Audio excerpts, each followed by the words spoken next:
futures. You're now entering into your spiritually fit room. Here are some strategies that I'm confident are going to make a big difference. There's that word confidence. So there's three of them. One of them is personal values reflection. The other is gratitude exercises. And the third is connecting with nature and community. So let's unpack the first one. So your personal values and reflection. It's important that you take time to clarify your personal values and what gives your life meaning. Aligning your actions with your values strengthens your resolve during challenging times. So this is a time where it's really, really important to be taking a look at what matters most. You see, I'm confident that, I do a lot of work with the funeral associations around the world. And, people that are on their dying bed don't say, I wish I spent more time at work. I really wish I did. No, they wished they reached out to their friends more. They wished they had more time playing like a kid. I wished I didn't put so much pressure on myself. I wish that I didn't expect so much from myself. So part of it is being able to really take a look at if I'm really family oriented or my health oriented or whatever it might be, how much time am I spending there? What percentage of time? So if you were to write sort of a circle or a pie, so to speak, on a page, how much of the time are you spending on the very top value that you have? So it's a great exercise because we start to realize that, oh my gosh, I've been saying that my health is number one, but I've been doing everything but taking care of my health. I've been putting in enormous hours. I've been not saying no. I've been really just kind of been a human doer versus a human being. So it's really important to get clear about what those values are, making sure they're matched, in the actions that you're taking each and every day. The third thing is gratitude exercise. We know the importance. We know that everything is energy, right? So that when we start to practice gratitude, our energy goes up, our vibration goes up, and we start to be more confident. So what if you started your next team meeting and said, okay, what's one thing you're most grateful for about our organization?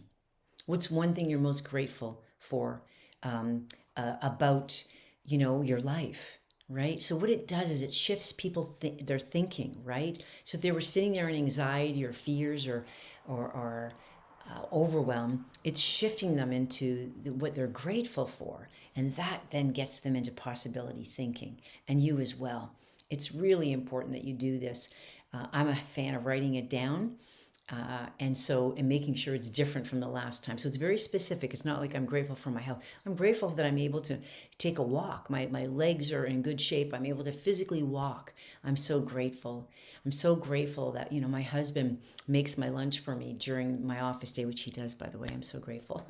I don't have to think about what I'm going to make. So those specific things really, really matter. So gratitude attitude is important. And so in your culture, within your organization, that's going to elicit confidence because people are it's going to be a buzz. Okay, so how about every day this week, we acknowledge somebody in a gratitude way, recognize their strength, recognize their contribution, and what a difference it will make about that interaction with each other. See, what I'm noticing, there's a huge theme with the organizations I work with, particularly those that hire me for retreats, team retreats, and leadership coaching, is that, the more gossip, the more conflict, the higher the rate of burnout. So what tends to happen for all of us, if I'm in a burnout state, then what happens is I'm in survival mode, right? That's where competition lives. That's where judgment lives. That's where fear lives. That's where inferiority lives, and superiority, by the way, lives. So as a result, my behavior may go off the track because I'm in survival mode.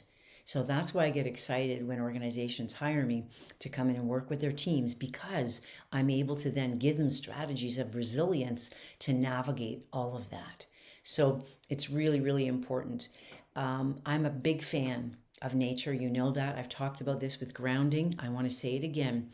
Getting your team, getting yourself, you're having one of those days, get outside, get barefoot on the grass. Allow yourself just to breathe, connect with Mother Nature.